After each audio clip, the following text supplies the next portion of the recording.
truth of the resurrection has just so changed my life. There's so much joy I get in not just this time of year, but every time I draw close to the resurrection story, it puts a smile on my face. It puts a little giggle in my heart. It's hard for me not to see humor sometimes in the resurrection story to those who were surprised when they saw Jesus alive. I wonder what happened if the captain who was responsible for killing Jesus ever saw him alive. What you need to know is Jesus appeared for 40 days.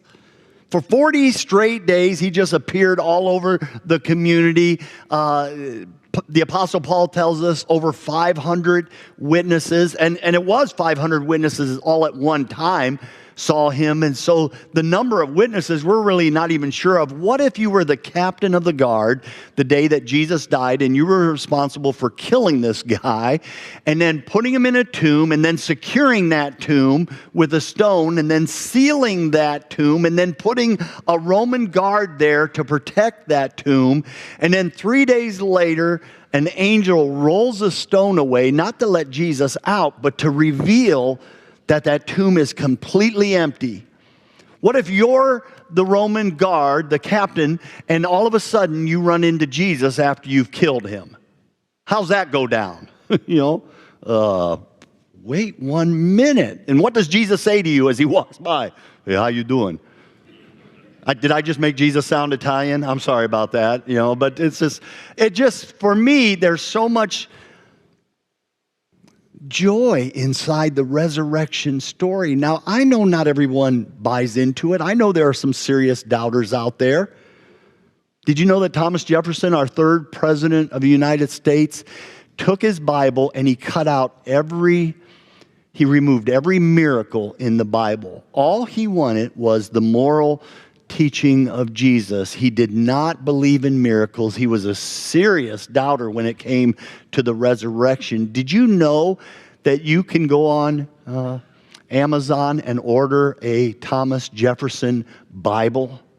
And that's what you'll get. You'll get a Bible with all the miracles removed, anything miraculous. He was a serious doubter. He's not our number one doubting Thomas, though, is he? That belongs to one of the disciples. One of the disciples who wasn't there.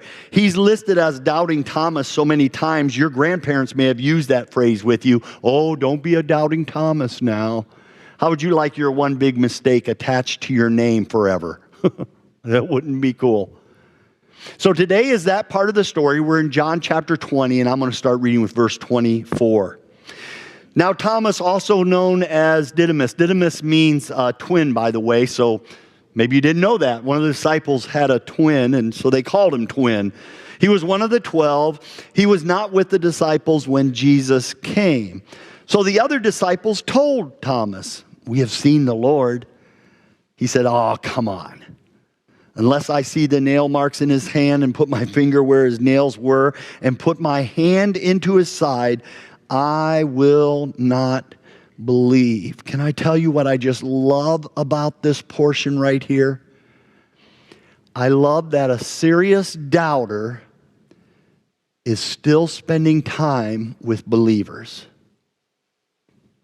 And I love that believers have not closed or locked out a serious doubter. Do you see it? That the believers were still willing to be friends and fellowship with someone who did not believe. I love that. That's happening right here at Lincoln Christian Church, by the way. It's happening right here. We have doubters with us here every Sunday who have made friends with you. They're here to investigate Christianity. They're here asking the tough questions. You need to know, if you're one of those doubters, this is a safe place for you. We're not put off by your doubt, and we're not surprised at the big questions you have. You don't scare us. We want you to do that. And we invite you to be here. Why? Because we take very serious a command that's tucked way away in Jude chapter 1 that says, "Be merciful to those who doubt." And that's happening here at Lincoln Christian Church. Yeah. If you doubt the resurrection, you're not the first to do so. Thomas here definitely was a doubter, but he's about to have his doubt removed. Verse 26. A week later, his disciples were in the house again, Jesus' disciples, and Thomas was with them this time. Though the doors were locked, Jesus came in and he stood among them. He said, "Peace be with you." And then he turned to Thomas. Here it is, Thomas. Put your finger here. See my hands? Reach out your hand, put it into my side if you want. Stop doubting and believe. And Thomas's reply was, "My Lord and my God." All right, first of all, how did Jesus know what Thomas was saying? They didn't have any previous conversations. We know Jesus always had the ability to look into somebody's hearts. Why does Jesus keep his wounds? Gosh, that's a hard one. Because we're told that one day when we get to heaven, any disfigurement, any ailment, any scars, any wounds in our life will be completely removed. You're going to get a brand new body. It will be perfect and new. And why does Jesus then, therefore, in his glorified body, hang on to his wounds? I don't know. I'm comforted by it. I'm a person who's deeply wounded. Jesus is wounded. We have that in common with one another. You have something in common with Jesus because of your wounds, maybe. But I think the wounds are kept here in this part of the story to be more evidence for you and I. There are people, skeptics, who even though they believe in Jesus, they don't believe he was physically resurrected. They say he was a ghost, just a spirit. That's how he passed through that door, by the way, that was locked. But if it's a ghost, if it's just a spirit, you can't touch his wounds. There's nothing physical there to touch. And I think part of that wounds is part of the evidence that's inside this story. But boy, you're looking for evidence of the resurrection of Jesus Christ. It's right there in that statement of Thomas, "My Lord and my God." Because you need to know that in first century, not a single serious Jewish man would have ever made a statement like that and called somebody his God because of the first commandment. "Thou shalt have no other gods before me." And a serious Jewish man would have never uttered the statement, "You are my God," unless he was completely sure and convinced that Jesus was alive and right in front of him. We read that statement as if it was just so easily done for Thomas to say that. It would not have been easy. It was a huge, significant moment in his faith. After he makes that statement, then Jesus responds, verse 29. Jesus told him, "Thomas, because you have seen me, you believe. But blessed are those who have not seen and yet have believed." Boy, Thomas didn't believe the eyewitness accounts. He didn't believe his best friends.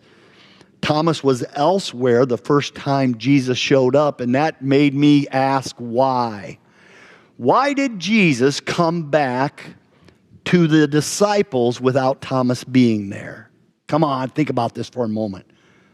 Why would he do that? It's been an entire week since he first showed up to the other disciples, the big part of the group. Thomas wasn't there.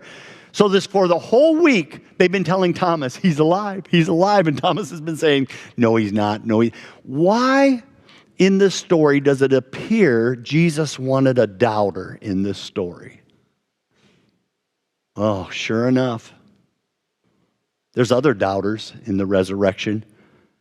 It's almost as if God wanted them to be a part of the story. It's almost as if, maybe you heard through a skeptic somewhere that, well, it was only his closest friends that believed he was alive. No, some of his closest friends didn't even believe that. Who are a couple of the other prominent doubters in the story? James, the brother of Jesus, is a serious doubter in Jesus.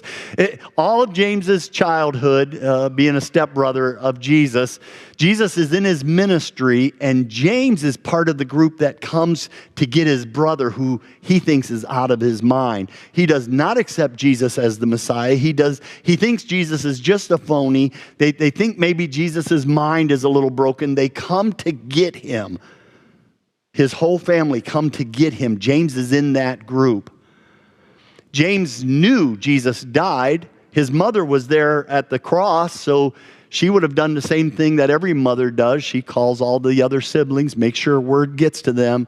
Your brother died today. James would have known he was dead.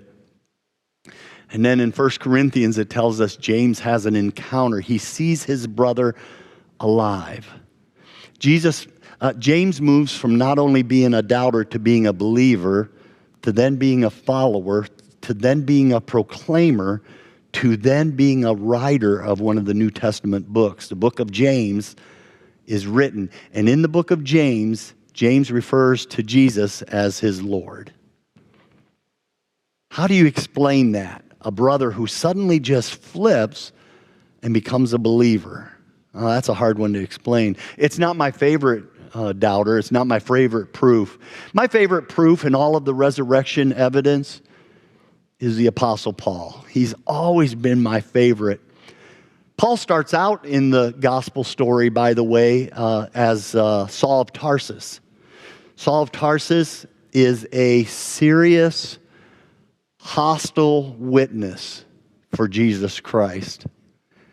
As a Jewish man, he was hired by the Jewish leaders to go out and destroy Christianity. He was given papers which allowed him to go from community to community, arresting, persecuting, and killing any Christians he found. Saul of Tarsus despised Jesus Christ. Saul of Tarsus despised Christianity. Saul of Tarsus despised the Christian church. And he had one mission in mind: destroy it. And you need to know also that he would have been paid extremely lucrative to go do this mission. And you have a hostile witness like that who all of a sudden in one night's time flips and becomes a believer, a follower, and a proclaimer, and a writer of Christian material. How do you explain Paul? The change is so dramatic, he can't even be called Saul of Tarsus anymore. He changes his name to Paul. He's an apostle. How do you explain him, those who might be doubting today? He's a hard one to explain. One of my favorite evidences, though, if you've ever doubted the resurrection story, you need to hear this from God's word. You're not alone. The fact is that there were those who even saw Jesus alive and still doubted. This is after the resurrection of Jesus, people who were right with him still struggled with doubt. Did you know that? Matthew chapter 28. In Matthew 28, it says that when they saw him, they worshiped him, but some doubted. What? They saw him, they worshiped him, but still some doubted, it says. Yeah, doubt can be a powerful thing in our lives. Any doubters here today? You know, a Christian magazine I recently read said the number one thing that the vast majority of Christians doubt is their salvation at times. Everyone seems to go through a moment where they're just not quite sure they're saved. Boy, I hope I'm saved. I get that. I know why. It's because sometimes we just fail in our Christian walk. I read the Bible sometimes and I'm like, oh, that's not me. Oh, that's not me. Oh, that's not me. It should be, but that's not me. And I flip through and those are moments of great growth, but I know how Satan can try to take away that assurance of salvation. I have other doubts at times too. I doubt my calling. I doubt my leadership ability. I doubt my education. I've gone through doubts. However, it has been so long, if ever, that I cannot remember the last time I doubted the resurrection of Jesus Christ. I don't say that to boast. It's just that after thoroughly looking at the eyewitnesses and hearing the eyewitness account, after looking at all the evidence, after examining all the proofs, I have come to a place where I am that blessed group that Jesus talked about. How blessed are they who have not seen and still believe. This room is full of people like that. Many of you believe and you haven't seen Jesus alive, but there's enough there to convince you that that is just not a doubt that plagues you anymore. Why does any of this matter? Well, I'll tell you why the resurrection matters to me. Maybe later today you can examine why it matters to you. But for me, it proves that death is not the final experience, and I really need that in my life. I need to know in a world where people die, loved ones die, children die, that death is not the final experience. I need that in my life. Chances are good you need that too. I don't want to hurt anyone's feelings today, but unless Jesus comes back a second time, everyone here is going to be dead in 100 years. You got that? I don't care how much broccoli you eat. It's going to happen. And it's a hard reality to just stop and be hit with that. Yeah, I'm going to die probably. Everybody does. It's a human experience. We all share. It doesn't matter how many diets you're on. It doesn't matter how many workouts, how many pills, how much exercise, how much medication you take, how many surgeries you have. We all know old age is creeping up on us. I hate it. I'm vain enough to hate it. Gas station. True story, gas station. And I was talking about the weather when I said, going to be 70 today. And the teenager behind the counter looked at me and went, "Aw, happy birthday."